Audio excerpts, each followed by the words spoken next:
Okay.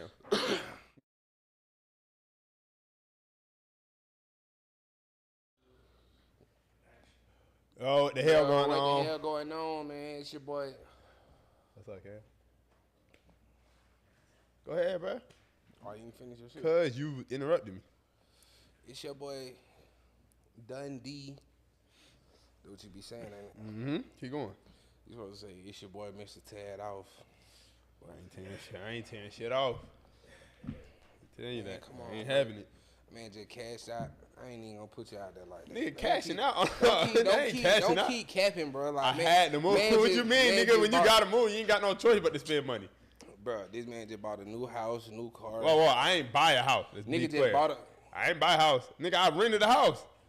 It ain't buying a house. Why are you doing all that, bro? Nigga, you said I bought a house. Why like, are you doing all that? I just spent a couple $100,000 on the house. I You ain't do just, that. bro, you just bought a house, bro. No, nigga, I'm renting. That's what I'm telling you. They don't know that. So why you trying to cap for him? Don't give them no. Don't make them think I got more than I got. Y'all What make you them think you mean? got less than what you got. I mean, you probably want them to think that. I want them to know that my partner having that shit. Like, he tear that shit off, buying new houses, new cars, new shit on the way, man. That way Bankroll was talking about me. You gotta pop it a little bit, live a little, man. I love that for you, bro. Like, I still stay in the apartment. Hey, man. I ain't Shit, never you lived should in be living I in ain't the never house. lived in the house. You should, though. It's the same amount of rent. I mean, possibly, yeah, but Nah, for sure. I mean, That's the only reason I'm in the possibly. house. But I probably ain't gonna get no house on like 60. Till you 60. Yeah. I gotta That makes sense. I gotta get a condo. I ain't never had Oh, that you want to go condo. penthouse? The floor to floor ceiling. I mean, window. The floor to floor window. Hello. With the good view. I just seen somebody tweeted that. They Like, I ain't buying no house till I get They the spending floor to floor they window. spending $2,300 on that though. Probably bedroom. more. Yeah, I seen the lady. She got 3 bedrooms in Midtown. She spent $2,500 a month for her little pink shit. Yeah, that's crazy. It's insane. I would never do that. I couldn't do it. It just don't make sense to me. But I understand they want the view and shit. $2,500 for I ain't say it was trash. I said I couldn't do it.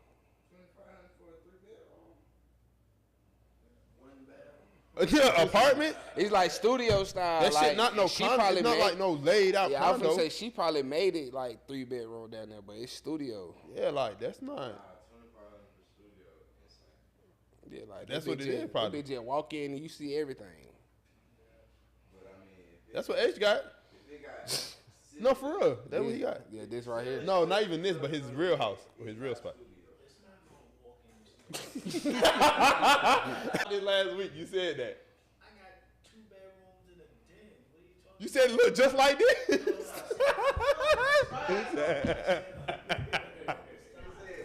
You said it looked just like this, H.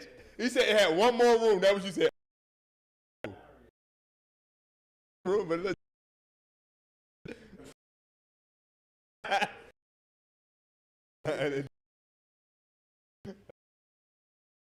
Man, it's funny.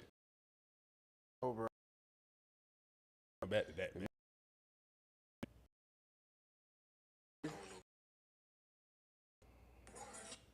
Me and this nigga right here, me and this nigga, we don't look alike. Who is that? We not shaped alike. Like he just, I mean, we probably is shaped alike. He a big round nigga. Folks keep sending me Why this he shit. moving his hips like that? He dancing like, bro, like an IG comedian. Oh, He okay. somebody how nigga be dancing in the club. But like 10 people that sent me this shit on Instagram. And they like, oh man, I y'all. thought that was you. Nigga like, That don't look like you. nigga don't look like. Come Yeah, on, look man. like Set you. the record straight for me, dog. Let the I nigga mean, I have ain't had to even look at it all the way Like, and tell come that on wasn't now. you. I ain't Like, gonna lie. Cause a That's nigga know I'm not doing that dance in the club. I mean, I didn't even say that, but I'm just saying more like. Like, I know. I ain't gonna but lie, you might hit the Uzi that- hips. Not like that in the club. Not like that, nah. it's He never, definitely hitting that it's shit never sassy, gonna be yeah. zesty. Yeah, that's extra zesty. And the way he just But sip he the drink doing after it, too. but he doing it as a joke. Like he'll IG comedian. I know, yeah. But niggas gotta stop sending me that, bro. I just want Yeah, nigga send to it to know, bro. myself. Like, Yeah, I have actually put this on the screen. yeah, Yeah, like, that's crazy. Yeah, that don't look nothing like you. But you know, anybody dark skinned and big, they gonna think look bro. like you. It's a nigga. This nigga DM'd it to me twice. Oh, he trying. Like, that's literally what I just told, bro. Like, come on, bro. Like, all right, bro. Like, it was funny the first time. I was like, damn, bro, you already sent that. He like, man, bro, like, I ain't trying to hear it. Like, relax, nigga. Like, what the fuck? Yeah, wrong with these niggas. But yeah. Yeah, hustling for dopest podcast in years, man. How you doing today, brother? Yeah, I'm good. How you feeling? Shit, I'm straight, man. I just want one of these tickets to cover, bro. I just keep hitting, like, every time I bet, it's just, like, literally 4-pit, 5-pit hit. It's never the what I need, bro. Right. Like, what you playing on platform? I be betting on prize picks. They be wanting me to bet on Bovada, but I don't. I like props. Like, I like player props. So that's like, when I went to Vegas that time, that's all I was betting on. Like, I'm not a gambler. But get into the money line, I just feel like that. Yeah, I just feel like a prop. I feel like that's something that you can really guess until it don't hit. Yeah. Let me ask you this: were they giving out free tickets to the Falcons game? Nah, that I know of. Shit. Cause I seen too many motherfuckers on my goddamn story at that motherfucker. I was like, they gotta be giving away these free tickets. It was probably. They gotta be, man. I ain't never seen that many niggas at the Falcon game on my story ever. It probably was just, the ticket probably was a little low. And they had to be, cause y'all and everybody had some decent seats too. It wasn't nothing crazy. I was just finna say, if nigga got decent seat, they just probably paid their money or they went with somebody. Like, the season tickets sold out. The season tickets are sold out. So you paid. Somebody took me to the game. Oh, okay, I went to the game with Nadia.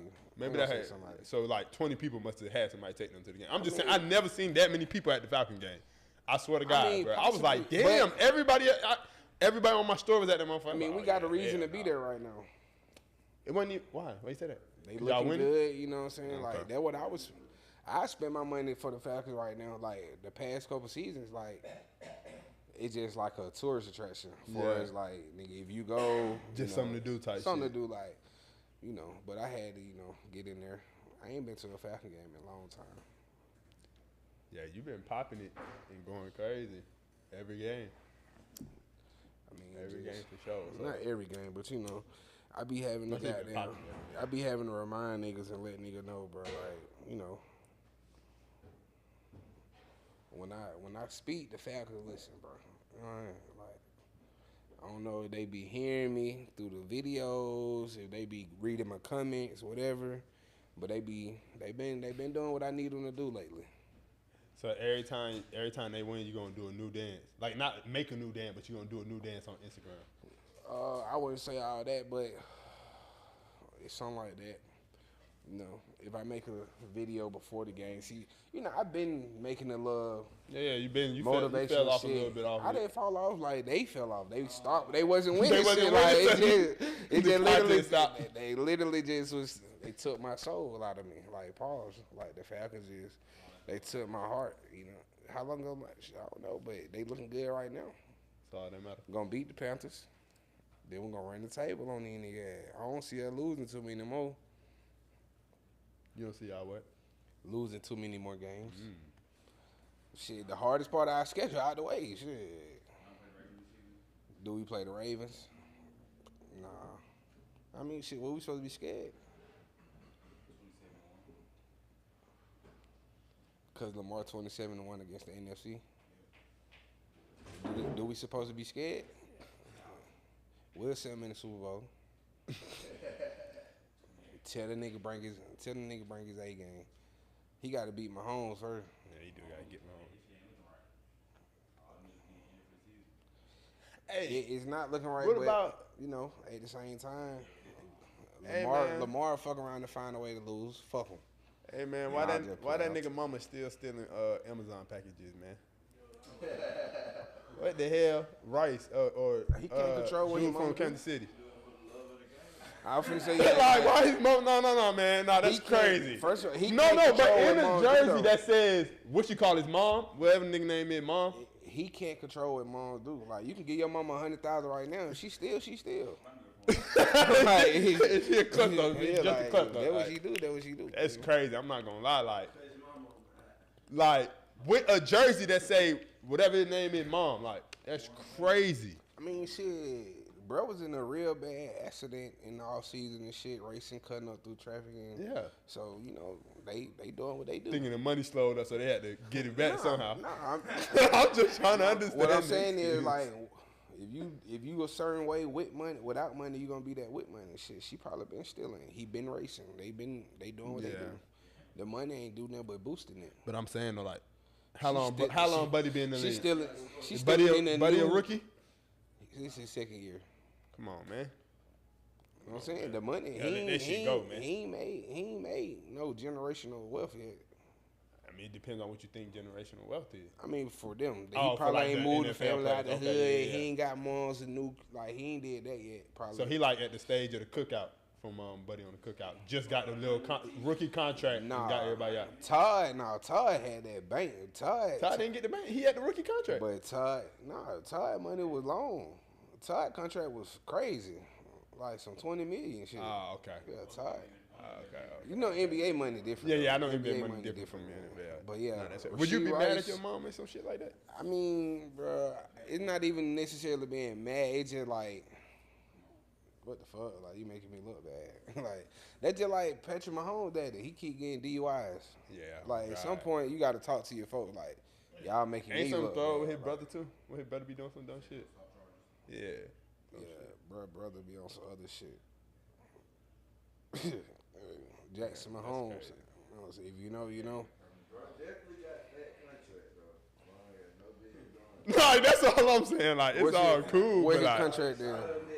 That's all I'm saying, bro. Like, but she's still in petty ass packages. It's crazy. But that's what I'm saying. Like, you can't control. That's just like if you had the money right now and somebody in your family on drugs, like that's not gonna stop them from doing what they do. They probably gonna have more money. That's what I'm saying. Get more money for the drug. He just moved her to a different environment.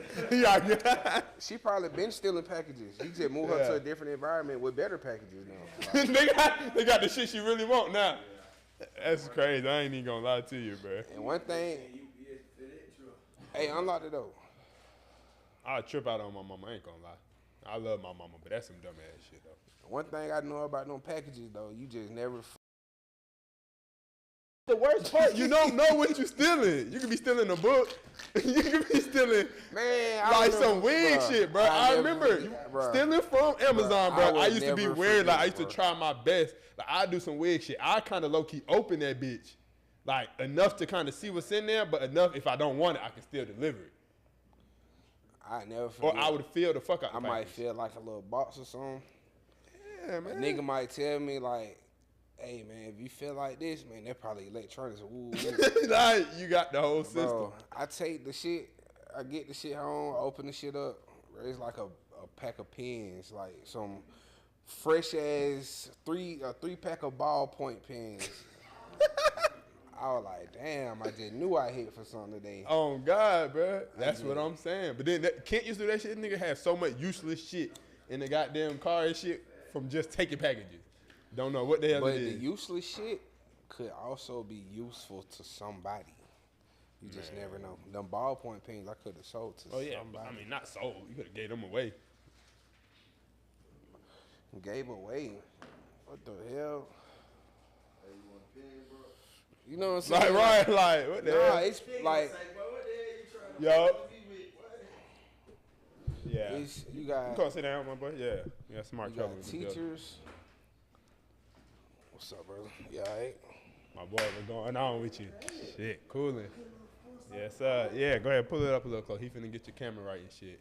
We were just talking about nigga mom still stealing packages even though he a millionaire. Yeah, it's crazy. That's what he was trying to tell me. Like, that's I mean, you know what I'm saying? Like, Give me me. right. bro, it's really literally nothing that you can do. Like, I don't like Rasheed Rice. He making money. Yeah. He probably done broke moms off, all type of shit. But she gonna do what she gonna do. Like, stealing the package that's unknown. It ain't like she knew. Like, all right, that bitch be ordering good stuff. She just walked by and seen that motherfucker. Like, hold on now. Like, It could have been. We were saying it could have been some bullshit. She don't know. she's stealing candles and don't even know it. But that's a lick though. That's petty for crime. women, that's a lick. Candles That's is petty a lick. crime, though. That is That's petty like- crime. Got caught on ring camera. Then went all through TMZ. That's embarrassing. It's embarrassing. That's embarrassing as fuck. She You probably said made what the she whole was? statement. I don't know. Did she return it? Probably not. Like, shit. If I steal some shit, I definitely ain't returning it. I ain't get caught. She didn't get caught. No, she did in 4K. But she didn't get caught in the act. You know what I'm saying? The pack is gone already. I would hope so. If she know what she doing, like obviously she do know what she doing. Like. But you're gonna have to pay for that. You're gonna have to like cut a check for that. After I see you stole my shit, you got to cut a check now. No, they probably got a check because they sold that footage to TMZ. So you think they will shake her down or like be like, now your son in the NFL. If you don't send that 50K ransom, I'm gonna send this video to TMZ. Yeah, sure. They probably gave her the choice. Sure. Like, I'm gonna send this video, and then you probably got a little money and still send the video. Like that's what you do. You get some money and still send it. That's crazy. That's insane. We good? We good? Man, what's going on? We got a guest in the building. We were just popping it. My boy pulled up. Second time. This is your second? Second, yeah. Second time. Yeah, man. How you feeling? I think it's my third. I was gonna say, is it your third? It might have been second or third. One of them. More than one. Yeah, for sure. Go ahead and pop it. Let them know who you is and all that good shit. Man, I appreciate y'all for having me. My name is Scotty Smart. I'm an activist, community organizer.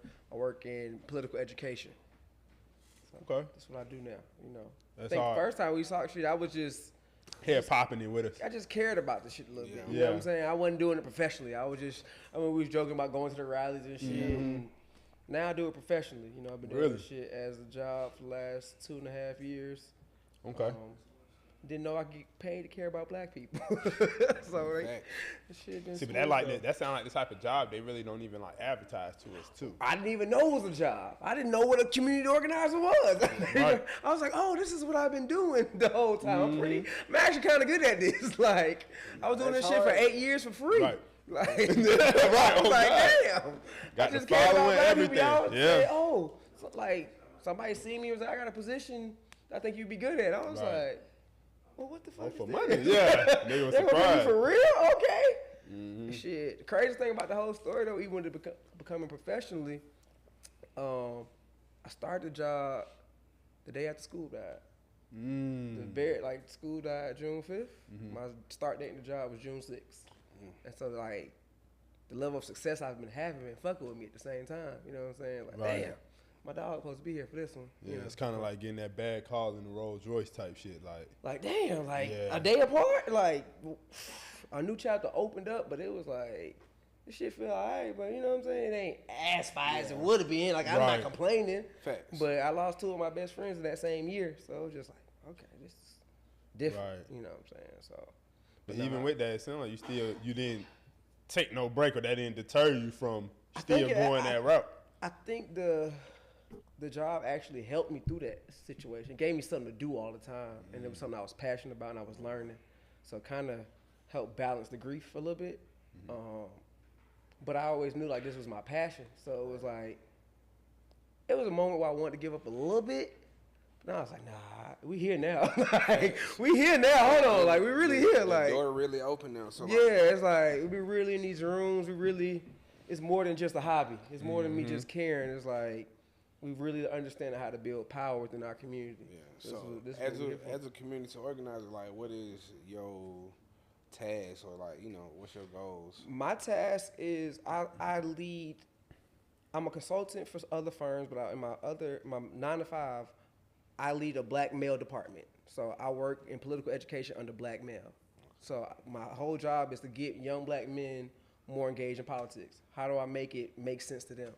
So one of the things we did, we started the smoke campaign. I'm a smoker.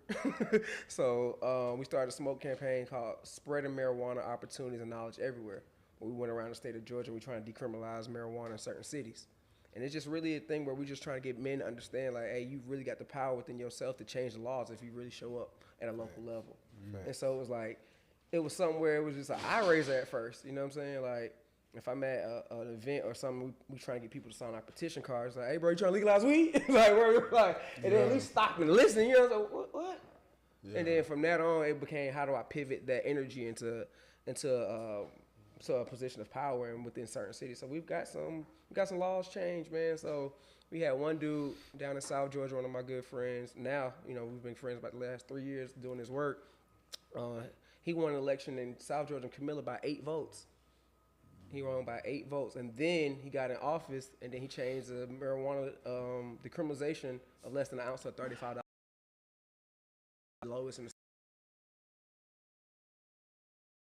like go to the courthouse, like see him get elected, like okay, he's in office now. He won by literally shit.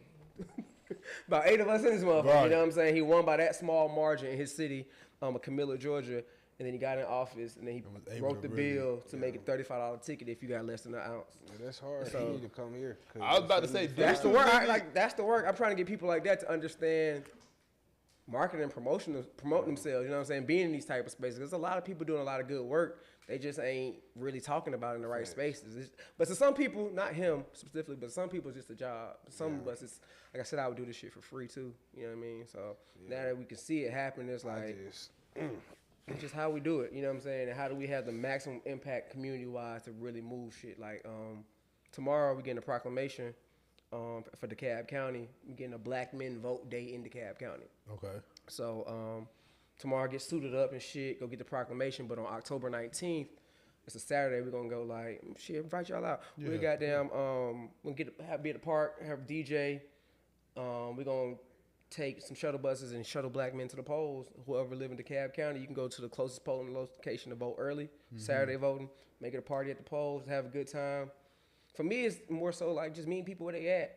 Like, I feel like a lot of people just look at the political stuff, it might feel like it's over your head, you know what I'm saying? But really, when you look at it, it's just numbers. It's like, you got this many votes to win, and this is what we need to get you out of there. And then, do I have enough people that care about a thing in your community that can really, that want to show up? So it's about finding your self-interest most of the time. I'm beyond the point of telling people, oh, your ancestors voted for you, like, I mean, fought for you for the right, like, we get that. You know, but that's not gonna get a younger demographic to give a fuck at this point. Get no nigga out to vote. Like, right? It's like, yeah, they did. So but that's what right, like, so unfortunately, that's what it is. Like, okay, yeah. cool. So it's for me, it's trying to figure out what your self-interest is, and figure out how you connect those dots with politics. Like, how you understand certain issues that happen in the community. What does it relate to a political situation, or who do I hold accountable?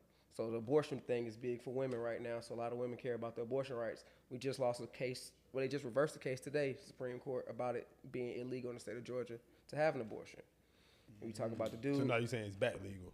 Yeah, as of today. Okay, as of 5 o'clock today. No, it's illegal. Oh, it's illegal. So we had made it legal last week, and then they went on appeals and they changed it today. Yeah. Damn. You can't have no abortion. It's illegal to have an abortion in Georgia? Yeah. Damn, bro. It's 5 o'clock today. Yeah.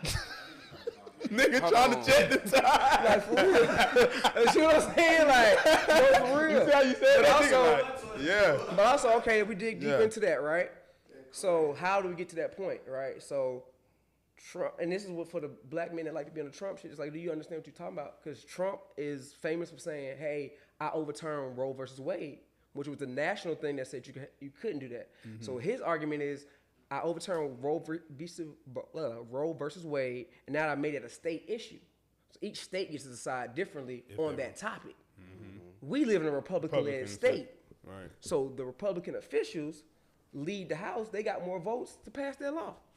And so until we understand, okay, then if you go down, most folks can't have a conversation about politics beyond the president. Every person that votes in the state of Georgia on these laws is on the ballot this year. So my question is, do you know who represents you as a district? Do you know who your state representative is? You know what I'm saying? And until you know that, then you don't know who has your voice in the state. And so you have to be able to understand who your voice is at the state level, because a lot of these laws are state laws. Like 75% of policies are state. Like, you don't really get federal charges unless you do interstate shit. You know what I'm saying? So most people don't know the breakdown of the law to understand that's how we got to the abortion. Keep it in state. Keep it in state, fellas. I'm telling you. No, that state shit is the most important. Like, state, county, and city matter more than anything. Okay. So slow it down. So for the audience, who are the people, like, what positions do we need to be worried about for these? Let's start at the state or the local. Let's start at local. So, again, there's 3 tiers to local too, right? But the most powerful people locally are the state officials. So if we have a problem, let's say with the school shootings, right? They talking about the gun laws need to change or something. That's a state legislation. So then you need to be asking who your state representative is, how they feel about that topic. And then you pick that, and as that's the thing that you care about, okay, so they have what's called state legislation. Every year from January to the end of March, they meet and they discuss all the laws for that year. Then they sign those laws at the end of March, beginning of April. It's called sine die. That's when the laws go into play. They don't go into effect until June of that year.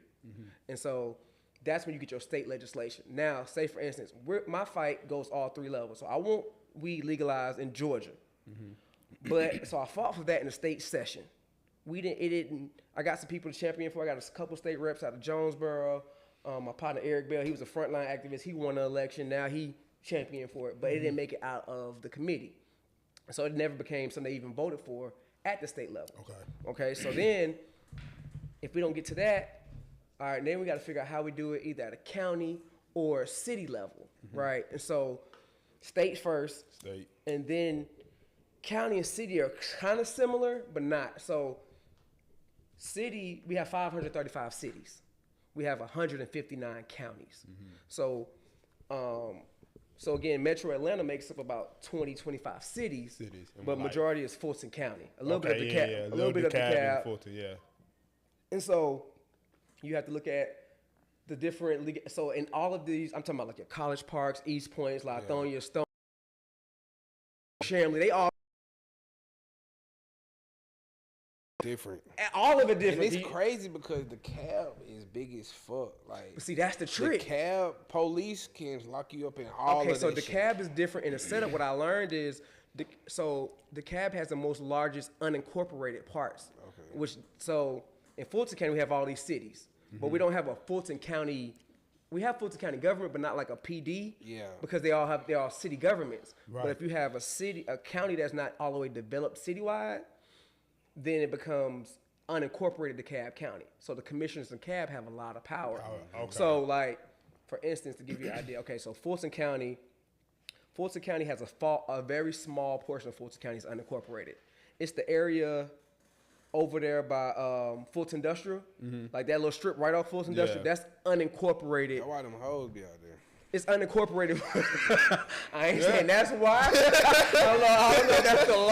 They know something. They put that on them. Unincorporated. Pretty good. Like I said, shit, I don't think nobody can touch that. But the rules over there is a little bit different than the city of Atlanta. You see what I'm saying? Because it's unincorporated right there. Yeah. So the city of Stonecrest and Lithonia and Chamblee, they all fall within DeKalb County, but a lot of it's unincorporated. The whole, like the Gresham Road and all that, that's unincorporated. So the commissioners are more powerful in that area. The police department is more powerful in that area because they don't have a city government under them. So the city government is like under the county government, and then the state's on top of it. Okay. But if it's unincorporated, then the county has jurisdiction. Because there's no city government. Okay, so this is a lot of people ask me if I'm gonna run for something, right? And so I look at it, I'm like, what positions could have a widespread effect? The county commissions are over 20 to 30 cities. Yeah. You know what I'm saying? More than a city councilman, you're over a small district. A mayor, you're over the city. But a lot of them, a state representative, you're over a district. So it's like, well, you can have maximum impact. And so like a lot of county commissions have a lot of power, and like they have a lot of funding. I sat in the DeKalb County Commission meeting, they gave out like $20 million to grants and shit. So it's like a lot of people don't know you can get shit funded through the county. That's why we get proclamations. Like the POW League, they gave them like $50,000 one day. The Police Athletic League, and so they for like Parks and Rec, they did like a $4 million development for like a recreation center in DeKalb County. They still play for POW, bro. Somebody got to do it. Is it free? I don't know. Yeah, PAL always play for free and shit. Yeah, so shit. It's just something for kids to do constructively. PAL they ain't never been good though. It's like they ain't supposed to be. That's the ones that's gonna pay for the trainers and shit. Right. PAL used to be sorry as hell because kids weren't trying to play for.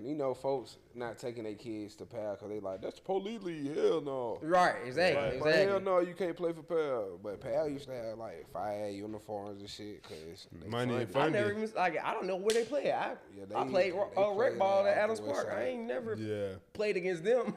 I guess they got their own league though. So. Right. But yeah, that shit, that's more so the breakdown of it is like understanding those 3 tiers. Really, it's more so like understanding where you live.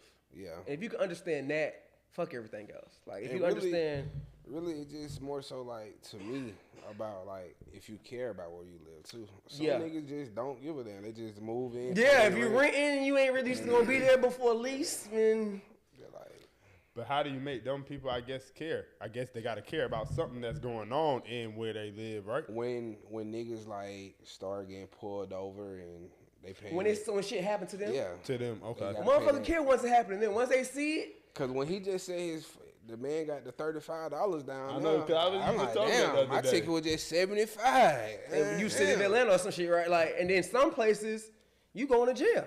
And some Places $300 tickets. You So can't- it's different in every city in the state. We only out of the 500 cities, we got 20 that got decrim. So 400 other cities in here, you getting locked up Yeah, that shit over a crazy. blunt. Over a blunt like Douglas. So you still Cobb. get super paranoid when the motherfucker get behind you. Right. You can't even get Right. the little ticket. You know what I'm saying? I gotta go spend the night in jail Right. over a blunt. And so it's that, but it's also other self-interest things. Like, even if you talk about federally, and we talk about that a little bit, but the Supreme Court shit, a lot of those rulings have to deal with the dude that got executed not too long ago. We had a big conversation Yeah, about that. You know what I'm uh-huh. saying? I Like, forgot we was his talking name. about, but who makes the decision whether or not that man get to live or die? And it was like, one was really public, but it was like 5 people that got executed that week within 7 days. 3 Right. of them was black men that had questionable cases. I was about to say, yeah, I know I forgot the man's name, the one that you were just talking about, though. They Yeah. said he definitely had a real, like, questionable case. Like, it was evidence that could have damn near The overturned it. everybody was saying, Yeah. the person who prosecuted him said overturn it. So then what happened? So why It didn't went all- why they didn't reinvestigate it? It went to the Supreme Court. They And said they shut no. it down. They just murdered the man. Like, So the Supreme Court is handpicked. The last 3 people that got picked for the Supreme Court, they have a 6-3 vote in the Supreme Court. It's 3 Democrats, And, 6 Republicans. And a lot of people are playing politics with people's lives, man. And that's the crazy part about politics. It's like, I hate when you get to the level of being so big, it's not about the people for real. Yeah. It's not about morals. It's not about integrity. It's like, this is what my party wants me to do. Right. Like, come on, So man. why would you? Well, I mean, you too. But why would you even? Why would somebody be interested in it at all at that point? Then, if it's like to some point it just gets to being too political. Well, that's at the federal level. So most Right. of the state level is Then that's okay. nonpartisan. Right. So that's why, like, on that, you don't have to check Republican, Democrat. You can identify that later on if you want to, if you're running for those positions. But cool shit. Right. So, but you also have to understand the background of what people do. You know what I'm saying? A lot of the times, it's about their own self-interest. It's about how they can. A lot of people are persuaded by who gives to their campaigns. That a lot of it is funding. You know what I'm saying? Like, the reason why we ain't gonna never get no gun laws is because the NRA is goddamn. They control a lot of politicians. Right. So they pay you. They lobby for the bill To make sure you you doing- side with them. And so but a lot of us don't understand that part of politics either. So it's like when you saw all this money being raised, right when Kamala said she was running for president, it was like, this money's out here. They raised like what, $500 million that first week. I was like, so it's like, how do we put it in the right hands of people who we think support our community, but also who's actually doing it for the right reasons? And so it's more so like understanding who's doing it for the right reasons and being able to see that and then be able to dictate the number of votes to get X amount of people out of office. It's like, we know, like, I was just talking to some of the state reps. They need to flip like 13 seats in the House to have real power. But all 13 seats are up, you know what I'm saying? But it depends on where you live at and all that shit. But the biggest thing about it is we have very, very low turnout. And that's what allows me to have a job, but it's also where it's like disheartening because it's like we complain about it not working, but then only 18% of the people show up. And it's like, well, that's why it's not working. Because But folks really on the ground, like everyday people, like they just gotta find time to really understand, like you said, the levels and where they really need to go vote, who they really need to get in office. Yeah. Because a lot of folks, they just don't know. Like they just literally Sure. only Yeah. pay attention But- when it's time to vote for like. and that's the that goes back to the governor and funding of the president. advertising. You got the marketing dollars. Now you're gonna always see that shit on every commercial, every radio ad. They got money for that. With the local elections, they ain't barely got got money for a yard sign. Right. So how do you even know who's on your school board?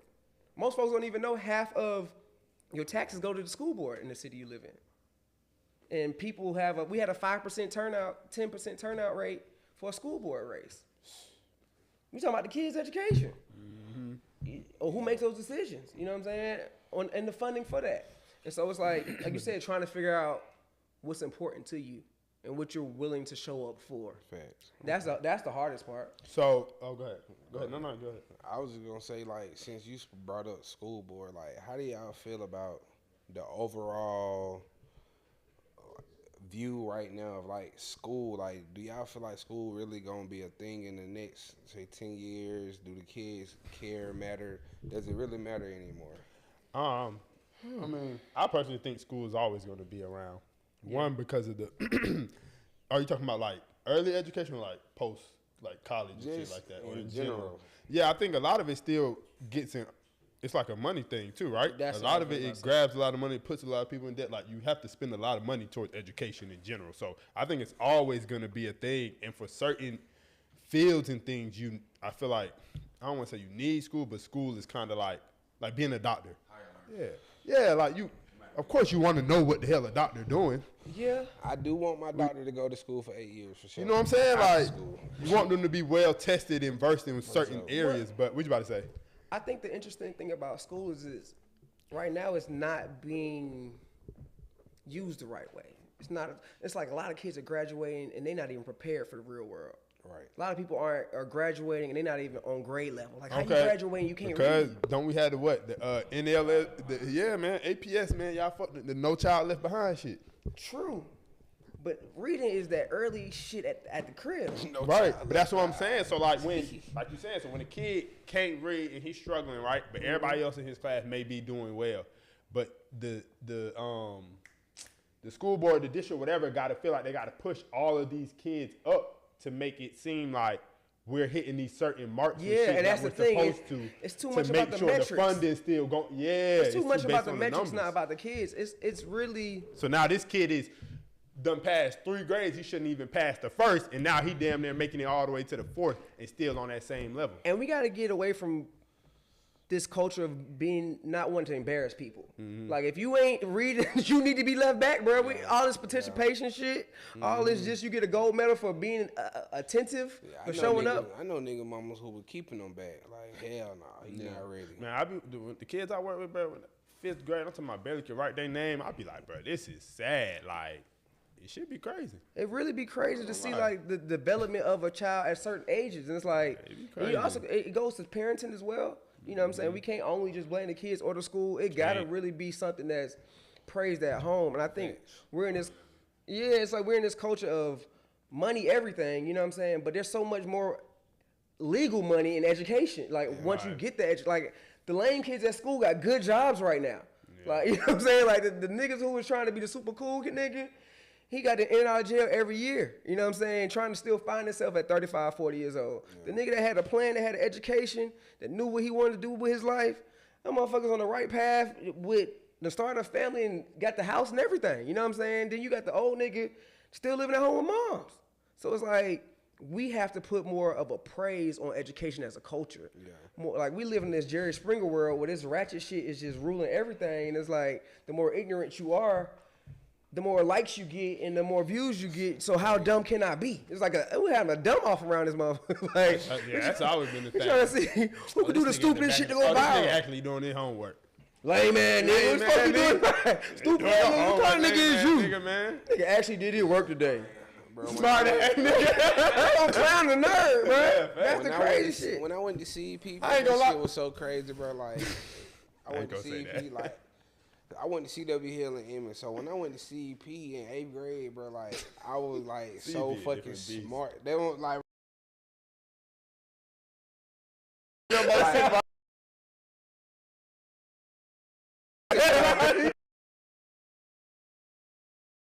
island shit, no name, like, bro. When I go to CEP, bro, them niggas like, God damn, that nigga went to, you went to school with the white folk. Oh, this nigga smart ass. Oh shit, but I pay you to do mine. I'm like, shit, bro, it's a packet. Like, they giving us like 6th grade work. We in 8th grades. Niggas that's supposed to be in 9th and 10th grade on the 8th grade hallway. That shit is funny, but that shit's sad, bro. And it's like now, we praising that shit. You know what I'm saying? It's like we in a big ass classroom full of stupid shit just happening all the time. Just grown ass women throwing drinks on each other is the norm now. Like what type? Like that meme the other day. I don't want to be with a nigga unless I know he can beat y'all up. Like I'm 35, 36 years old, baby. What the fuck are we fighting for? Like unless a nigga just overly disrespectful, okay, cool. But you being messy and shit and just trying to like that shit is crazy. What we praise as a culture, and so it's like we got to get back to seeing value in education. Thanks. And until we get to that point, then hell no, does it really even mean anything? Yeah. So like you said, you want to see more life skills taught in school. Like, do y'all feel like that'll bring it back? Like some type of program where they like showing folks how how can I graduate and be making some money soon? That's all we want to do. Well, they kind of. Do y'all feel like early college like? Kind of. I think trades is the thing we really got to get into. Carpentry and shit like that. Electricians. I mean a skill. Like if you got a skill, you can always make some money. A barber gonna always be able to eat. No matter where you throw that nigga at, he can give you a fade. Dude that went. He got a job. Went viral. He said he make $100 a day in school cutting hair. Yeah, I mean, cause like you're saying, all them trades and stuff you can have under you and still do anything else you want to do. It's about gaining all these different skills. Or even just allowing them like an entrepreneurial class, right? Like I got one kid, bro, I used to mentor in high school, bro. And I made him the candy man at school. I'm talking about the kid, like, I went from having to pay for him to play on a team. You know what I'm saying? I was like, I'm gonna give you a little hustle. I don't want you to do nothing crazy, but now this nigga has a clothing line that's bringing over $100,000 a month. From 5 years of progress, like I started mentoring him in 11th grade. He's 23 years old, 22, 23 right now. Mm-hmm. I just saw Chris Brown on stage with this nigga clothing line on. Yeah, that's hard. You see what I'm saying? But it was the entrepreneur that I pushed in him early. He saw, he looked at a product management list, you know what I'm saying? Or saying, I can have this product and this is how I can profit off of it. You know what I mean?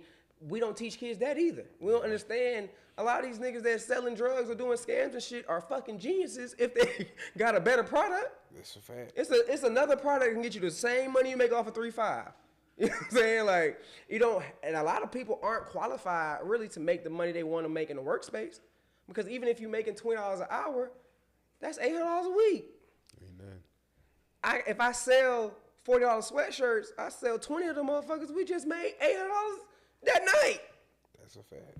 So what products are we teaching them that? You know what I'm saying? Like how to be entrepreneurs, how to understand the products or the profits and the gains, customer service skills. Like, are we teaching that at an early age? And a lot of that do be coming from home too, cause like if your parents just go, well, you got to get your job. You know you got to work.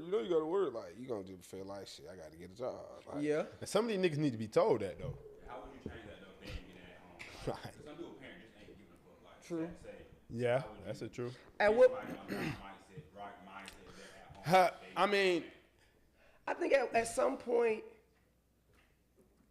you gotta want it for yourself. I was about to say. At some point you gotta commit to what you want to do, right? Like, and I think that's an age thing too.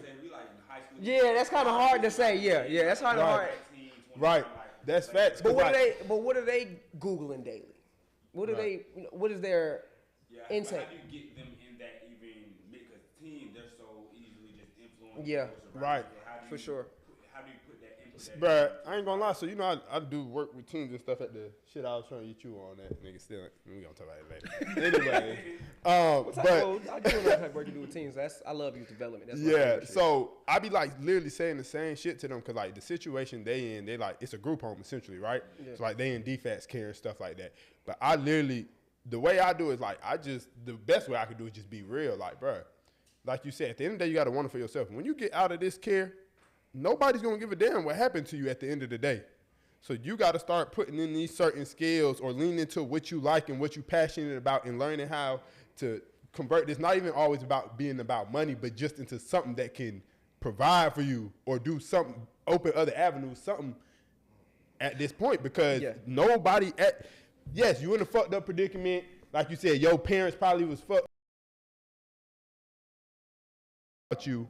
Once you get to this certain age and you got to provide for yourself, you'll just be another motherfucker under the bridge. The world will let you be another nigga under the bridge. I know them probably around like 17. Like, I Come on, saying. Age is around like not age, but like grade, like 8th grade, 9th grade, like, but that's hard to trying to. It is. I think until you start It having is. financial conversations So basically, bring the financial conversation coming to the school, like I said, a lot of motherfuckers trying to survive. Yeah. Like it's really a survival mode. Like, and a lot of times people get into a life of crime because they trying to survive.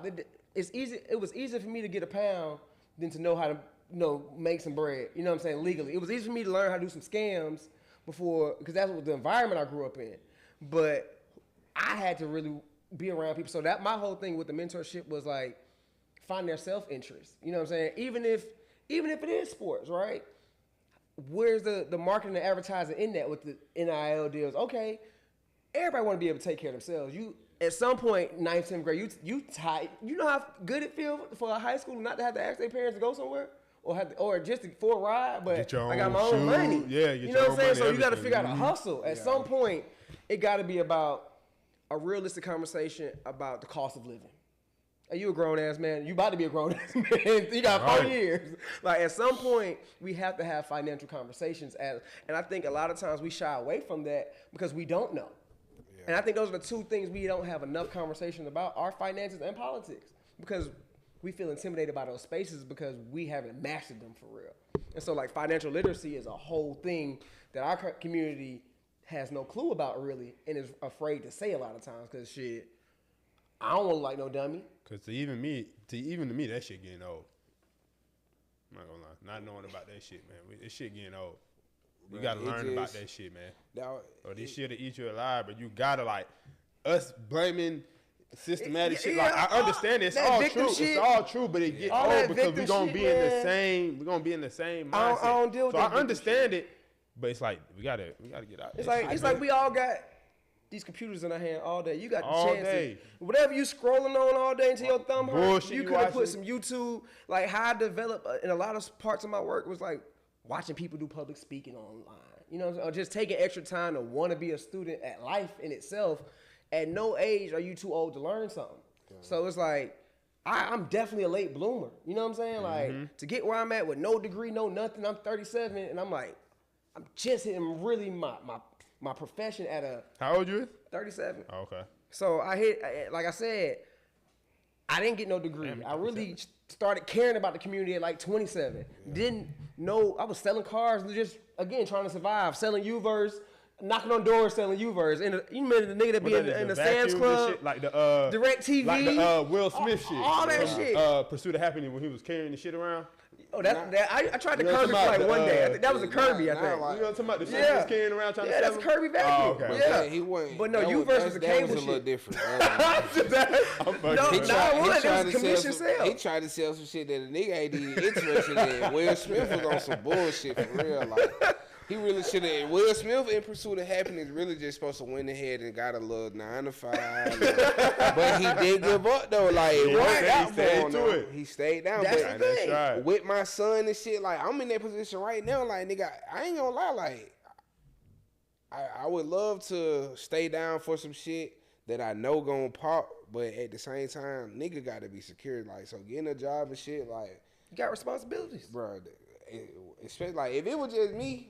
I don't give a fuck. And that's how I was able to really fly under the radar for a minute. Because I don't got no kids. So it was like, shit, as long as I can eat and take care of me, I got my basic needs. That's why Pursuit of Happiness, cool. that shit really, that one of them ones. Like, that shit crazy. I'm like, damn, that nigga really stayed down with his son. He was sleeping in the fucking train station and like anywhere.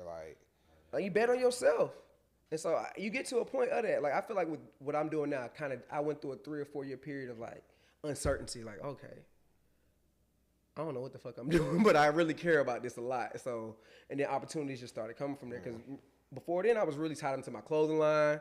I ain't printing no shirts in 2 years. So now, that was a survival mode. You see what I'm saying? It was like, all right, I don't want to work a job for real, but I got to figure out, I don't want to do nothing illegal no more. So what do I figure out is a hustle? Do I do events? Do I do clothes? Like, what is my product? You know what I'm saying? So it's about what you want or where you want to be. And I went through that space in my early 30s, like, all right, shit.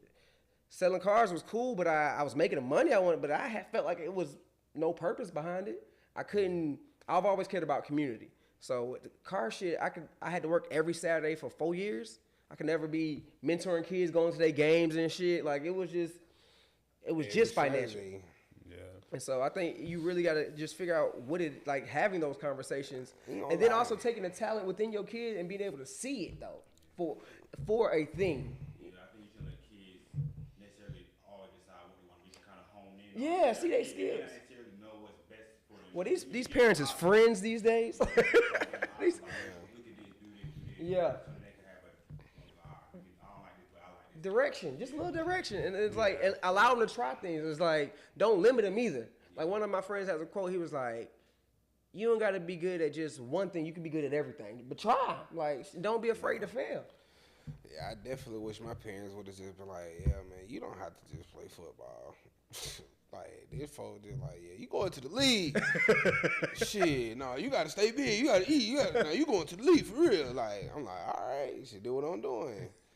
Then I ain't played football a couple of years in high school. I was like, damn, this shit over with. When I knew it wasn't like, if I wasn't getting no D1 offer in there, I knew I wasn't going to school because I'm like, bro, my family broke. Like, And see, go back to the financial situation. Like, Like, folks ain't finna pay for no fucking school. My mama ain't trying to get in debt doing no financial aid and all this shit. Like, and that's another thing. That's one of the biggest scams. Like, I read something like 60% of black wealth goes to paying back student loans. That's why trade is a big thing. Like, if you get kids, like, bring back the trade program. My school making money, so I may not decide, I may not know what I want to do, but if I come out in the trade, I can at least make money doing somewhere. So, all right, now I can fund whatever I need to fund, I want to do eventually. So. And they used to have that shit in schools. Like, they used to have high schools where, like, you knew what your career was going to be while you were in high school. Like, you were going to high school specific to that field of work. Like, my mom went to a school that was for dental assisting. That's where she knew she was going once she went to high school. That was that school. Some kids in New York, they used to have nursing, you know what I'm saying, or whatever it was. shopping shit. Yeah, mechanics, you know what I'm saying? Like, motherfucker, we don't. Do y'all know a mechanic under 30 years old? Like, what happened to mechanics? Yeah, like, I got a couple partners that do that. Yeah, nah, my mechanic, that nigga still old. I got a couple partners like, that nigga can change oils all day and make good money. Like, That's about the only thing I know. cars right there every day, nigga. Hey, nah, when you see that bill too, you like, oh. You want to call somebody you know, like, hey, Yeah, you want to call me over right quick. Yeah. This ain't right here. But be real with yourself. Like, are you trusting a nigga under 30 to fix your car? If you got some certification, shit. I don't give a fuck. I know some niggas 60 with no certification. Man, I called a partner in the hood. I called my homie the other day. Was like, shit, call your boy that's gonna goddamn change my oil. Shit, all right, bro, I'll be over there for $40. Bet. Shit, he did that shit right. Yeah. 40. Yeah, my partner always be telling me, like, I can change your oil. I just need the tools. Yeah, you're right. They go buy the goddamn filter and the oil. Right. Like, shit, bro, And they might knock down to 20 if you do that. Like, nigga, he can invest. Dog. I told him shit. It's gonna take them for 20 minutes. Again, that's another 12 hours. I buy the tools and the oil and shit, man. You get these folk rolling in here. We do it in your parking lot. But see, that's another thing that brings value to what y'all do, right? Because a lot of people got products, but they don't understand marketing and advertising. And that's the biggest thing is like once you have an audience, like I tell people, even who rap, like if you can't get to a bigger audience, then where's your growth? Like, and what we don't talk about, what I've learned now professionally is to gauge metrics, right? Like I'm right here at the beginning of this month. This is where I want to be at the end of the month. And how do I get there? You know what I'm saying? Like I didn't really know. I don't think we talk about that planning and executing the plan enough as a community either. So it's like, okay, it's the start of the fourth quarter. Yeah. By December, what goal am I setting for myself or for my numbers? If I got 100 fans right now, how do I get to 200 by the end of the year? How do I get to 300? You know what I mean? Like, what are you looking at? It's just like, is it just our followers? Yeah. But it's like, really, do we have internal databases that can say, hey, I got 1,000 fans for real. And then how do I measure my growth? And how do I get in community to get more people to fuck with my shit? And so that was the biggest thing I've been able to learn professionally. It's like, oh, okay, there's a science to this shit, but it's all numbers. It's all like, okay, shit, we need to get 25,000 black men to do this. Okay, well, I got this amount of time to do it. I need to do this per week, this per day, this per month to get to that. And that's how I measure my own success or hold myself accountable to my own goals. Like, okay. Right. How do we do? But that's the thing I've been working on personally that I realized like we don't really talk about. So that's what I've been trying to work on, like spiritual growth, mental growth. Like what are my standards I'm setting? Yeah. So I think we have to figure out how to do metrics. What do you say to folks who believe like there's no reason to vote, like they vote don't matter? Like I think that's yeah. Oh, go ahead. No, I would say to like even maybe not local, but like even presidential elections and things like that. Like electoral really decides who becomes president. What do you say to that? I understand that argument. I say that only 25% of the government is done at that level. 70% of the policies that affect your life have nothing to do with that. But I also think you have to have an in-depth conversation about what that is, right? And so most people who say that don't understand what the Electoral College is really set up to do. And really it's just a sign-off system for that. But also what it is gives balance to almost every state. So what the Electoral College is set up to do is not allow the popular states to dominate. It's supposed to give every state kind of a say-so. Mm-hmm. And so based on the population of your state is how many Electoral College votes you get. But say if you were to win California, Texas, and New York, those would kind of override most of the little states in popularity. Mm-hmm. And so it kind of gives that. So like Georgia has 13 or because of our population, where New York may have like 22. I don't know exactly what the other ones are. Like I know California has like 30 or 40. And then you have to get to that number of 217 or 271 or 217. I think it's 271 is the number. And so it makes each state's votes important. Seem like he mattered more to get to that. Yeah. Right. So that's how I look at it. But I also have a mentor that hates it. And so I understand that argument, but that's really not my focus either, because again, it's like how much of that has influence over my life. And that's the thing I always try to get back to is like your tax commissioner, you know what I'm saying? Like what things really of value do you understand about politics? Yeah. And then once you can have that conversation, then we could talk, once we're talking about issues, then it makes more sense to me. Right. Because that's why I say like I think it's an emotional thing to be so pro-Trump as a black man, but I'm like I heard one of our celebrity influencers say, "Oh yeah, I'm for women having their rights," but you talking about you supporting Trump. That don't go together. Right. Like that don't go together. Like so, it's like, do you understand what we're talking about? Can we have an in-depth conversation for real? Right. Like, what type of research have you done to make that argument, or is it just some hearsay that sound good and it's like, what I've realized being on this tour lately on this, like I really had somebody say this to me like last week, and I was so happy this black man said it. He was like, I just don't know what the fuck you talking about. Like, I just don't know what none of that shit is. And I was like, thank you. Like, I can appreciate that a motherfucker being intimidated to ask that question, acting like they know. Because what I realize is we're too egotistical to feel stupid. Yeah. And so we don't want to feel dumb. So, man, hell no, that ain't got nothing to do with me. Oh, yeah, it do. But you don't know that, so you're afraid to ask. You're afraid to ask everything to do with you. Yeah. It got everything to do with you. From where you spend your money at, they putting your money back into some politicians. They funding somebody's campaign. They're endorsing someone with the money you spend on people who might not even support black people. Mm-hmm. So all of that matters in a sense. So I would say like, how in-depth of an argument do you have to say that is my question. It's like, are you just saying that to say it, or do you really understand the Electoral College situation? And if okay, like I said, when my mentor said it, I'm like, it's a little different. Okay, I can see your perspective. Right. And so I'm not for or against it. It's like, yeah. It's more so just the ignorance of not knowing what's going on that would piss me off about more that. It's more so like, all right, if that's the argument, then what at that level are you for or against? Right. That's a federal law. Like, what federal law are you trying to, like, okay, if you can talk federal law and say, yeah, we want this to be changed, and okay, cool. Then I can take your opinion, your perspective, but to not be able to have it and to just go along with what you hear everybody else saying, to be a guinea pig in the game, it's just miseducation and a lack of education. So I think that's the biggest thing for me is like, what level of education do you have around the topic?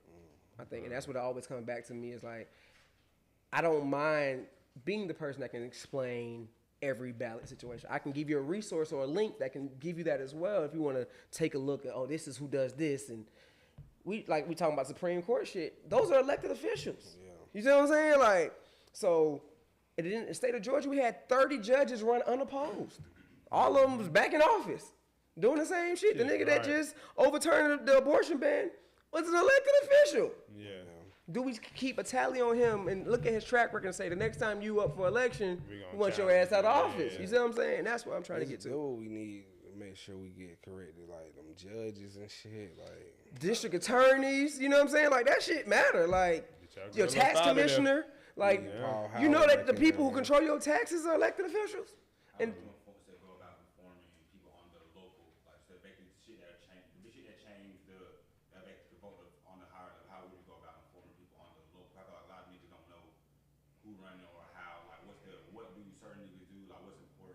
nigga on the podcast. You really just gotta care about something, and then once you care about a thing, you'll kind of connect the dots to where that thing goes, right? So it's like, what issues do you care about? Do you care about affordable housing? That's a local thing. Them ragged ass. Do you care about minimum wage? Minimum wage in Georgia is under the federal minimum wage. It's $5. Yeah, it's $5.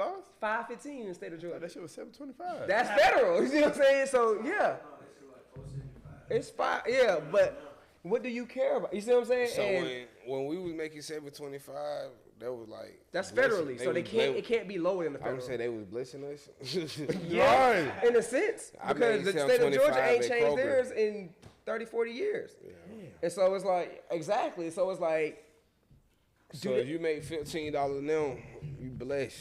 For sure. Right. But also, how realistic is that in the cost of living? Not at all. Because, like I said, we talking about $20 an hour. It's only $800 a week before taxes. So that's what. New York is just getting up to like $20 an hour. Is that at the everybody can make that? Right, yeah. See what they do now. What cities are doing. Yeah. Cities like Atlanta and South Fulton, what they've done is they've changed the minimum wage for their city employees. That gives them a raise, but that doesn't change everybody that lives in the city. Else, yeah. You see what I'm saying? It's up to the people who have the state reps vote on that. Do they think it's important to change that? Right. Like, could they? Like, that's why we try to get black people to show up. Like, the most intimidating thing for politicians is to see us walk like this in their spaces. Right. But they're also there to serve us. So now they realize that we know a little something, or we know where you work at. We know. I got the research to say how many votes that you got in office by. And I know it's another 1,000 people that live in that city that don't fuck with you. When you let them know, you have the power to vote, that's going to make them be like, oh, these niggas really on my ass. I got to do, or not I got to do, but you know what I'm saying? Like, or you going to get out of office. Office, yeah. And so I think it's going back to what issue. Do you care about criminal justice reform? Do you care about the legalization of marijuana? Do you care about access to health care? Like, they just voted against us having health care in the state of Georgia. You see what I'm saying? Where a state like Minnesota, they got health care. You see so it's like, those are local issues. They need it. It's cold out there. For sure. But also, we have the highest mortality rate for women dying during childbirth. Yeah, like one of the highest ones in the country. You know what I'm saying? So we have the 4th highest arrest rate for cannabis. So also, is that politics or is that profit that they're, you know what I'm saying, that they're using for their taxes and shit like that? So I think it goes back to understanding the issues that you care about and how it relates to something politically. Because something in your life that you don't like it's somebody's job to hold them accountable. Which politician is going for cannabis? It's a lot of them. A lot of state. It depends on at what levels. So there's city ones, like I said, and then there's state ones. So last year we had a press conference at what's that? It's right around the corner. What's the shit called? What, 2 Chainz shit? No, right next to Atlanta, Kentucky. Damn, they gonna kick my ass for that. We had a press conference last year. You talking about that house? Yeah, it's a fuck. It's a CBD joint right there. Right. So he know. Yeah, so we did a press conference there last year. We did the Georgia Coalition for Cannabis Reform.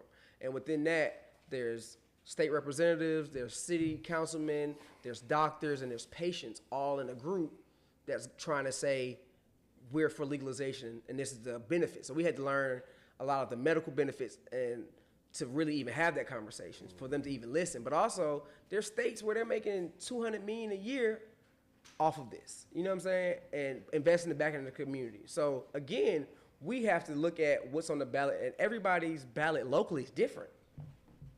So who your state rep is not my state rep. You know what I'm saying? Because I live by Lakewood. You may live by, I just moved from North Druid Hills. You know what I'm saying? So it depends on where you're at, who's for what. Right. And like you said, it's an investment into your community and what you feel comfortable with. Like, and then who do you complain to? Because it's somebody, like, the funniest thing is sitting in the county commissioners meeting is like, you'll see old people go up there and just complain about whatever, but that's who they know and that's how they get shit done. The lady was in there complaining about somebody put a mattress on the side of their house. It's an eyesore for the community. Like, they did an ordinance, they had to move that damn mattress. Yeah, I bet you that mattress was gone that week. So look, how do y'all feel about, like, you know how they, probation and shit, right? Like, you can get probation for weed, you can get arrested for the weed. If they legalize it, do you feel like they'll bring in the same amount of money through, of course they gonna tax the shit. Like, they gonna tax you to open up your smoke shop, they gonna tax you to sell it legally. Do y'all think they'll make the same money as they do off the probations and the rest of them? I think they would make more.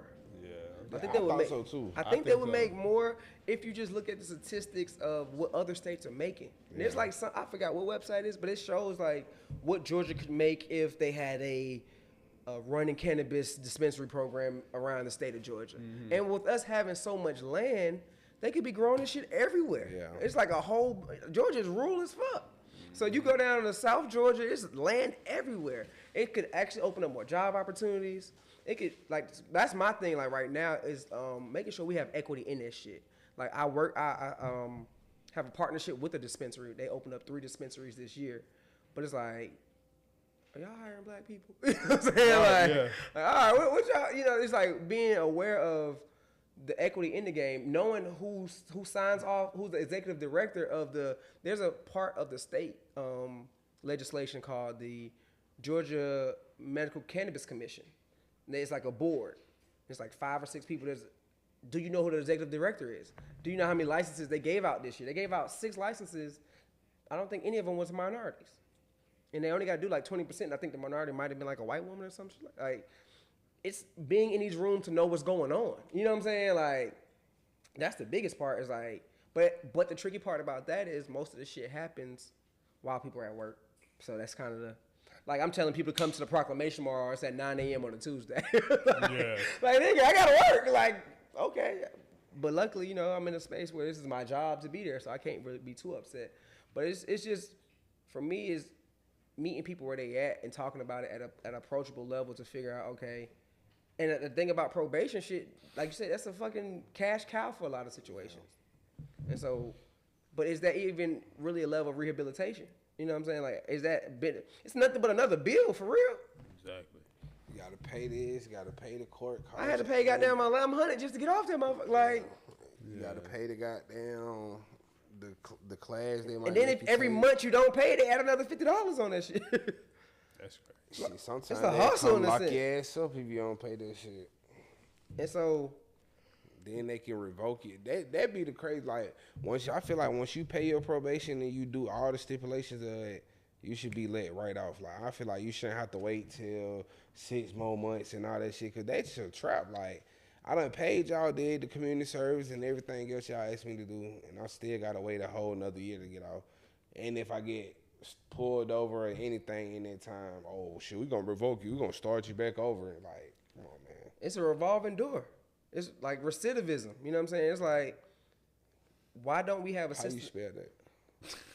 RECIVIDISM. Recidivism. Yeah. RECIVIDISM. Yeah. So. It's hard. But recidivism is you going to jail and the likeness of you going back to jail when you get out. Like, how much are we bringing resources to help people? That's why I fuck with people. Like, we have a Solicitor General named Keith Gamage, elected official. He does reentry fairs. He does a resource reentry fair. He did one Saturday with the mayor of Atlanta, Andre Dickens. They did one on Campbellton Road to get people job opportunities, to know whether or not they were eligible to register to vote, Like, how are we helping people? The job of elected officials to bring resources to the people of that community. If they're not doing that, they ain't doing shit. And so they have a big budget to do shit. They all do. And so we have to be able to be like, all right, where are these resources going? Right. Like, when we talk about the school shit, how much of it's going to reading programs, mentorship programs? If you know these motherfuckers can't read. Do they even still do the... how much are you? It's like you got a $1 billion budget and $1 million is going to literacy. What? Yeah. Well, you wonder why this motherfucker can't read. It's not a priority. I was just talking to a teacher. She was just like, it's a lot of stuff that they did when we was growing up that they don't do no more and shit. Like they used to do the drug free week and shit. Now they just post shit on the wall like don't do meth. It's like even with school with free lunch. Like there's a state rep, Amani Barnes. She's from DeKalb. This is her first year as a state rep. She brought some legislation to try to get free lunches for the kids. Yeah. They struck it down. They got some of it, you know what I'm saying? But they ain't like all the kids. In Minnesota, all the kids got free lunch. You know what I'm saying? Like, if you come from the whole Georgia, they used to do them. No, but that's what she's working on. Yeah, it's like things like that. It's like when you look at how you can champion for a law with somebody, but then you have to understand how it goes through committee and votes and all that shit. It's like keeping a track record. Oh, you voted against this, and do the people in your district know this? You know what I'm saying? So it's like the school lunch thing was a thing. It made the news a couple times, and she's doing some really great work. She's also up for re-election, and people are paying Republicans to run against her to take her seat. You see what I'm saying? And it's a small election, so she needs people to knock on doors with her, get the word out, and canvass, because she may not have all of the funding that the Republicans are putting into their candidate. Yeah. But she paying. I don't think so. I'm not sure. I don't know. I think some of it's voluntary, but there's a lot of organizations that are paying people to do canvassing. People are getting paid $22 an hour to go tell people about election. Yeah, I do some canvassing right now. Yeah. Like $23 an hour. Yeah, they be paying some good money. It's a lot of money. When I first came on here, 3-4 years ago, I didn't know what that was. You know what I'm saying? And I've just been able to progress in that space. Canvassing be cool. Like, the only thing about canvassing, I'm going to say this. They don't train them enough. Yeah, I ain't going to lie. When I did that, I finessed it. It's they're canvassing to register most of the people. Again, I think the fatigue around voting is you get tired of being told to go vote or to register to vote without the educational piece added to it. Until we get to a point the educational piece is with that canvassing and they can come to have a conversation with you about what you care about, to be able to talk about it in depth with you. Instead of just going to the door like, hey, vote, register. Hey, you registered to vote? No. All right, cool. Oh, hey, I'm registered, bro. I'm tired of hearing, like, it gets to a point, you tired of hearing that shit. Nigga ain't even. Right. You tired of hearing that shit. Trying to talk. Like, even with, and I love the company I work with. We have 12 field offices around the state that have canvassers. But I'm not a canvasser. I'm an organizer. I take the information from canvassing, and then I figure out how we build power within that community from the social issues that you care about. So then I'm the one following up, calling you. Most of my job is talking on the phone or being like, I get to do fun shit. I get to go to I like to go to fucking like festivals and shit. Table at a festival and get people to sign my petition. Hey, like I said, do you care about marijuana? You know what I'm saying? And then from there I follow up with them. But it's that self-interest of, now you stopped to even gave me a time of day. Now I know that you care. Or even when you have an event or a rally, people that show up to that shit, you need to give them a place to stay in contact with you. You know, like if you ain't giving them a place, and that's how I grew my social media shit, was being in community, but also every time I went somewhere, hey, follow me on goddamn Instagram, Smart Trouble. Follow me on Instagram, Smart Trouble. Every time I'm speaking in public, I'm getting 20, 30, 40 followers. Shit, one day I had this big ass where I got like 1,000 followers in 30 minutes. I was like, oh shit. You know what I'm saying? It's hard. It's learning how to organize in a space of digital marketing. Yeah, definitely got to market yourself. For sure. So, as I'm just a nigga, a random young nigga, not even young nigga, just a random nigga who follows Smart Trouble. I hear you talk about something that I'm interested in with politics. What is, like, for you, what is the next steps you would say for them? Come to the office, sit down and holler at me. Let's have a one-on-one. Let's talk about it. Let's figure out how I can get you involved in whatever you specifically care about. If you care about healthcare rights, if you care about, we got like a lot of different teams at my office that do different things. So we have a team that works on. We have a team that's women-led, that reproductive rights, specifically about abortions and stuff. Not just that, but reproductive rights as a whole. We have a team that's specifically for affordable housing. We have a team for the hospital closures. We have a team for economic justice, like the minimum wage shit. We have a policy department. We have a research team, a data team. You know what I'm saying? So how can I get you involved? Matter of fact, like, say for instance, if y'all ain't doing no Wednesday night, we having a game night at the office. That's about, we just gonna do political trivia and play spades at the same time and have a DJ and have some food. Yeah. So if you ain't doing nothing Wednesday night, y'all pull up and you'll see what I do for a living, for real. Right. You know what I'm saying? It's like we have pull-ups at the office where we tell people to come and kick it with us and we can talk and ask the questions you may not be comfortable asking, or we get that one-on-one opportunity. And so that's my biggest thing, is like, it's about the one-on-ones and figuring out what you care about. And then, okay, what is your availability to show up here? And then, do we have any opportunities that could be paid? Because like, it's hard to get people to do shit for free. And so it's like, but also, I mean, do you have free time? Because like, working on the marijuana legislation, we had one of our activists, he flew with us to D.C. for 420. And we was in front of the White House doing a protest and shit. They was smoking weed in front of the White House. I was nervous about that shit. I was like, it was like, it's legal here. I was like, nah, I'm not. I ain't going that far. But I wasn't going that far. But at the same time, it was a whole community of people came from across the country. And so when you're engaged in it, you can say, that young nigga is going places now. This nigga took off with his career. I'm so proud of him. He's 27, and he was just at the White House for a lot of different shit. You know what I'm saying? In his own right. He says I put a battery in his back. I think he was already pretty much there and just needed a little bit of guidance. And so it's like, okay, once you see what's on Instagram, hit me up. Then we can set up a one-on-one or a game night or wherever I'm at, and you can literally sit and watch it happen in the process. I'm like, okay, this one of us. You know what I'm saying? I'm from the same spot you from. I've been through the same shit you done been through. I done struggled all my fucking life. I just found something I cared about and kept running with it. And so now it's for me to be an example of it's possible without having a code switch. To walk in the room, yes, my suit game is crazy, but unless I'm going to get a proclamation or give a speech, I don't got to go there. Diamond turf on. You know, just did sneaker ball, so we had to do that. You know what I'm saying? So that was cool, but it's like to not have to feel like you got to be the suit and tie motherfucker to be in this space. To understand that like these people's job is to bring resources to you, and if they're not doing that shit, hold them accountable. Then it could take 10 of you and your partners and really make a difference. Like that's the whole goal, is to get a small group to have a meeting with someone powerful. You know what I'm saying? So if I could say, hey, or he said, okay, well who should I be talking to about marijuana, right? I'd be like, well, where do you live at? Okay, well who's the city councilman in your district? How many of them voted for it? How many of them voted against it? You know what I'm saying? And we look at the numbers, look at the research. We'll do some events in that area to tell the communities what we're trying to do. We got all the resources to do that shit. You just got to tell them what you're interested in. And from then on, we can give you direction and give you some clarity on how we can be of service. So it's like, that's my job, is to be of service to the community and put the power into the people to understand this isn't a hopeless thing. It's reasons why they did fight so hard, because they realized, oh shit, if enough of us care, do it, shit can again, bro, we got 18-20% turnout, and that's the whole state. So let's not even just talking about black turnout specifically. Right. So if we got our number up to 18-20% just as black people, how much could we really change? And so we can't complain about the system not working if we're not working the system ourselves.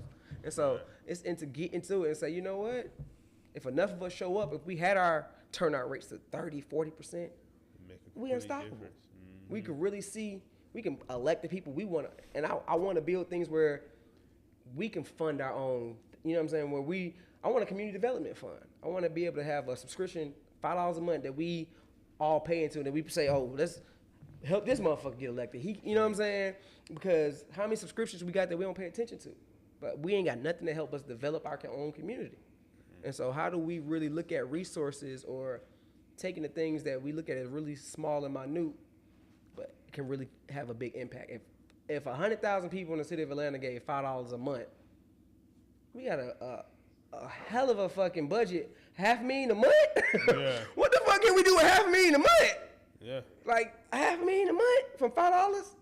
If 100,000 people in every major city did that, what could we put that into? And the biggest thing is homelessness. They just said, I just read something today where this is going to be the highest amount ever of homeless people, 650,000 homeless people in the U.S. this year. So, like you said, how do we go from where we are and see the world that we want to live in, and how are we willing to participate in that? Like, what are we willing to do? And so that's my thing, is just challenging people to like give like an inkling of a fuck. I really feel like the thing with homelessness is like, even if they did like just say they just built houses and gave these people places to stay for real, I just feel like that would create, you know how some people like be wanting to be pitied, like they like victimized. Like, damn, oh shit, they living for free, goddamn, they goddamn shit. Hold on, let me give up my house. And I mean, like folks are going work their job and just get the benefits of that, the program and shit like that. Like, I mean, it's always gonna be that negative energy, whatever you do. Side, it's like a lot of times when I first started all this shit, it was like you used to always say, "Well, don't really record what you do with stuff like that." Like, I know what I'm doing it for. So because you do it and record it for a certain reason, I'm doing it for awareness, to let people know it's possible to do. You know what I'm saying? Mm-hmm. I'm not doing it because, oh, look at me. You know what I'm saying? It's not about me. It's about instilling that other people can do it. Now, if you're that few of the audience that thinks that way, you're not my targeted audience anyway. So I don't give a fuck how you feel. Right. Like, because when the God's Plan video came out, I was like, damn, y'all, I've been doing this the whole time. Yeah, God's Plan, oh, that's what y'all want to call. Y'all saw Drake giving back and everybody wanted to give back. I was like, damn, y'all just needed an influencer to do it. So it's really, you got to get past giving a fuck about what other people think. Back. He made it rain on the homeless niggas downtown. Yeah, you forgot about that. Next subject. I mean, like, even outside of him, give back. Shut up. Right. Please shut up. Even outside of here, how you feel about both of y'all? Like, is it irritating when like, or do you think it's necessary that influencers and artists and entertainers have such a powerful voice when it comes to persuading people in politics?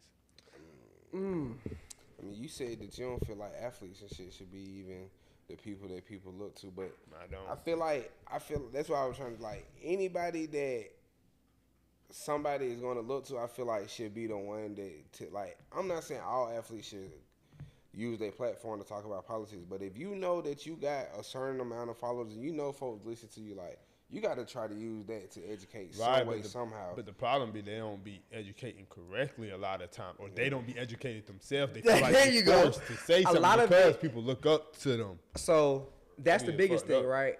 What part of it is paid?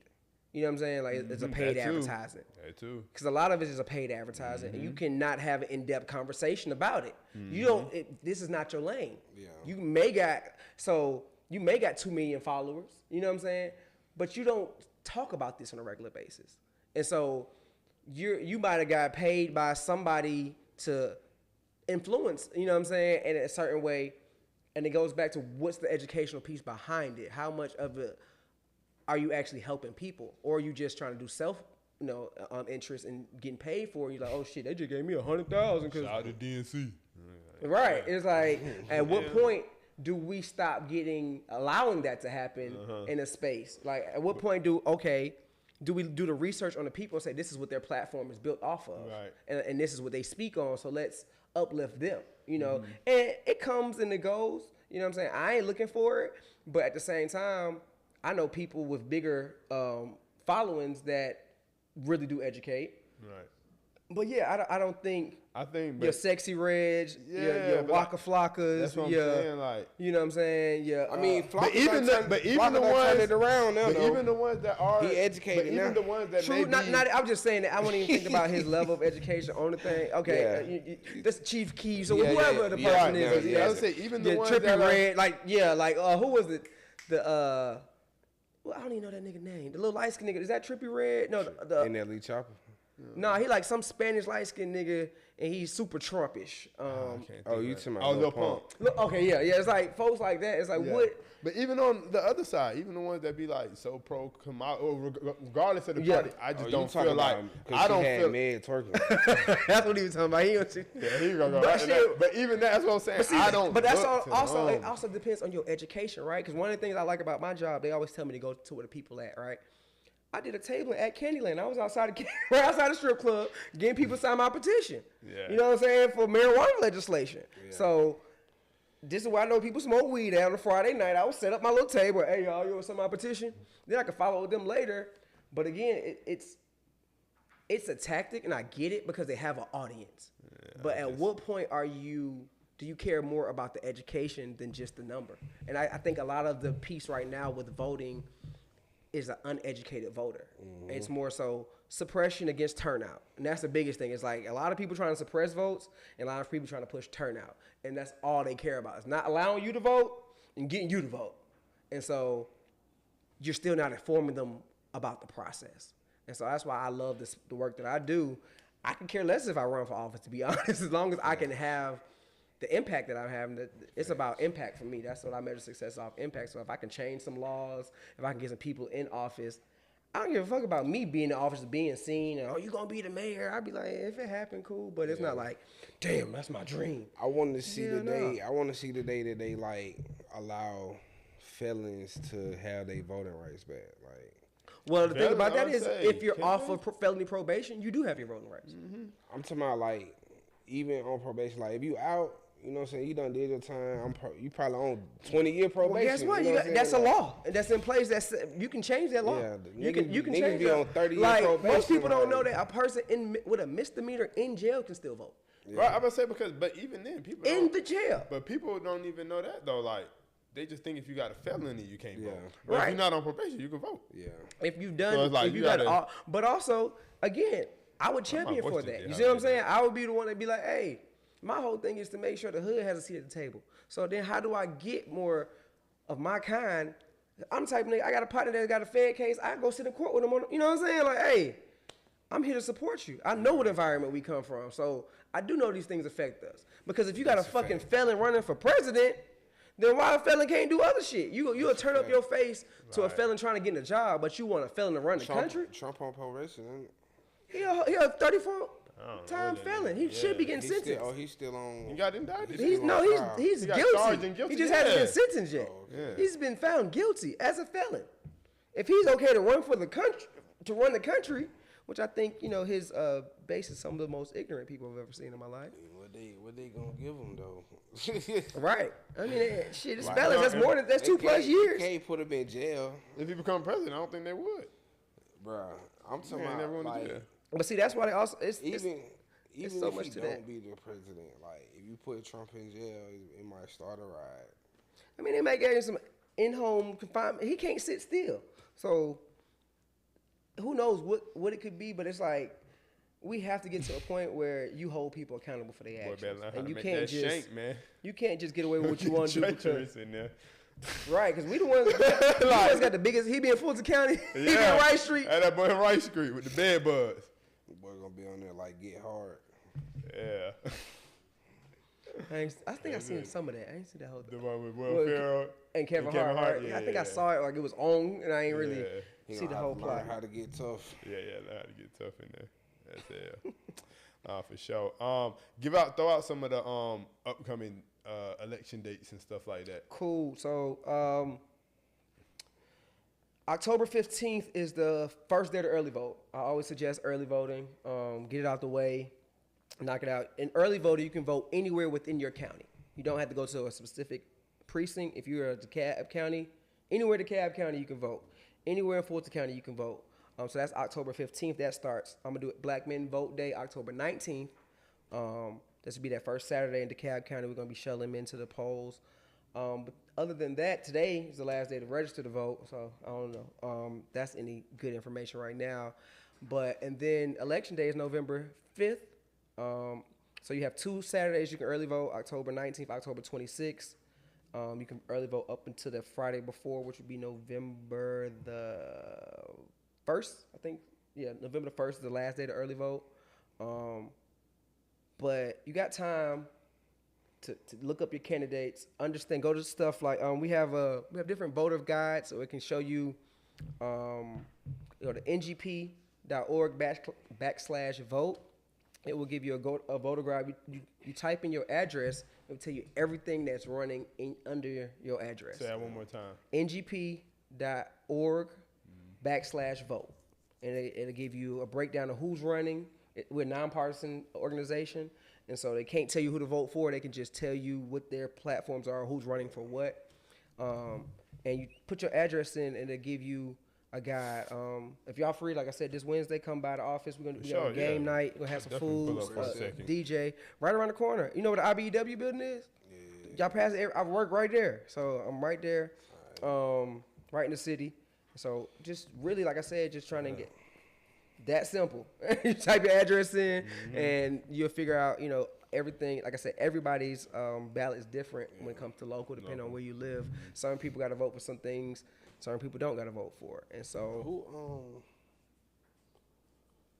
give a little info how y'all feel about the running mates of the two presidential candidates.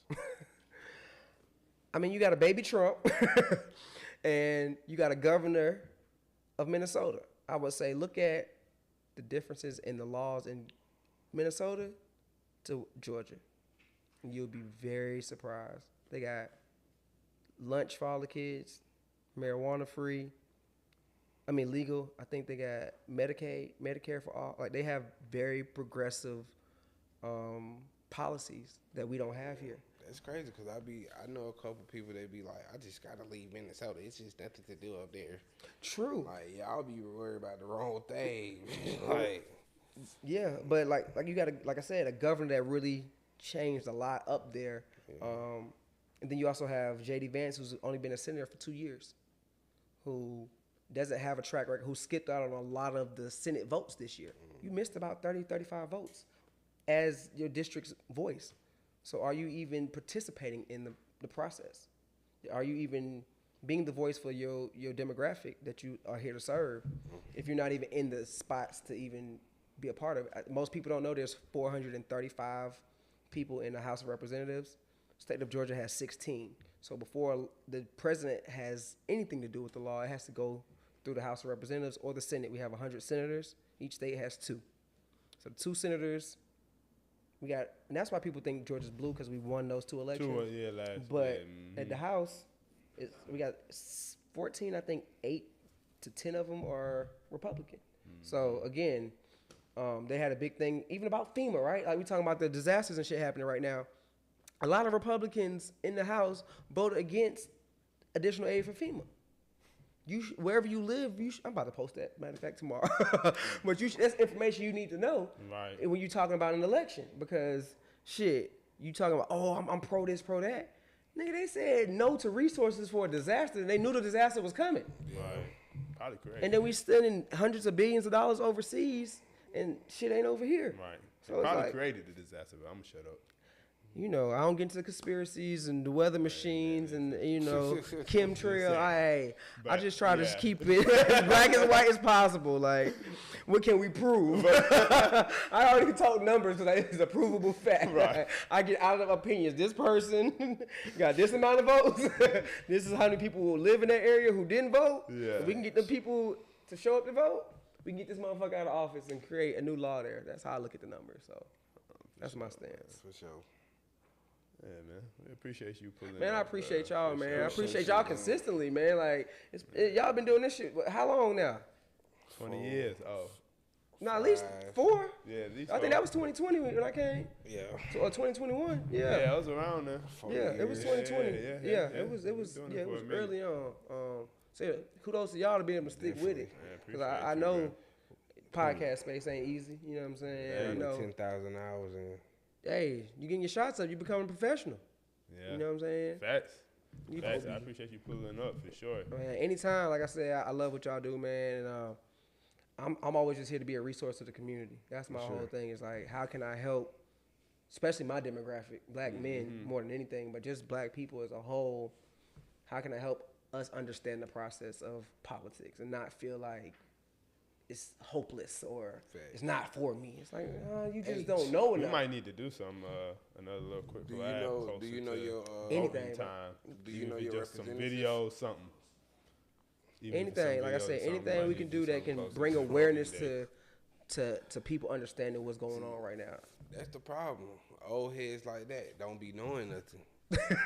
But 90% of people don't. To be honest with you, 90% of people can't have a conversation outside of a presidential conversation when they talk politics. And that's the misinformation. That's the disinformation too. Right. You know, and that's where it's like, what are we talking about? But also, you have to also be able to weed through the bullshit, because when you look at all the hoopla online, you got to realize a lot of these motherfuckers ain't finna do nothing anyway. Yeah. And so it's like, that's about my biggest thing. Like, I'm cool with the social media following and shit. I appreciate it. But it's being in the community. Like, that shit don't mean shit if you can't be in the community. If the community don't know who you are and recognize your face because you show up for the community all the time, I don't give a fuck about. They can take my shit any day.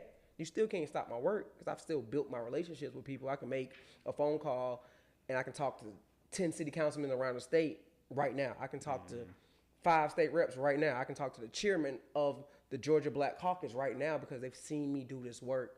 So that's where the work is done, is in the community. I think too many people rely on social media in this space to just, I just posted about it. That algorithms don't let everybody see your shit. You know, so I think you have to really be invested in the community. I just happen to stick with it long enough to to hit the jackpot in my eyes, to get paid to be doing what I love to do. For sure. Let them know where to follow you at too. Smart Trouble, man. Smart Trouble on Twitter and Instagram. That's pretty much my 2 spaces I'm always in right there. Shout out to the boy Scoop, you know, my brother for life and after, still living like Scoop. That's my collaboration. My shit was a Smart Foundation by itself, and then right before, I think in 2021 when John Lewis passed, I started saying we need a Good Trouble 2.0. Yeah, and so for that 2020, like a lot of shirts I had, Scoop was alive. We was talking about the Smart Trouble brand. We started formulating LLCs, and so I just do it to honor my brother, man. He saw this for me before I saw it for myself. Yeah. He was really one of the people that was like, bro, you got something. And I was still like, one foot in, one foot out. I can't be on the front lines and be having bullshit going on, you know. So I had to commit to it at a point. And for the last 5-6 years, I've been committed to doing everything the right way. Right. And it's just been paying off, man. So yeah, Smart Trouble on all platforms. And I appreciate y'all for sure. For sure. Definitely long live school, man, for sure. For sure. You know what I'm saying? You're hustling for the dopest podcast in your ears, man. Y'all like, comment, subscribe, because you already know Big got your hoe.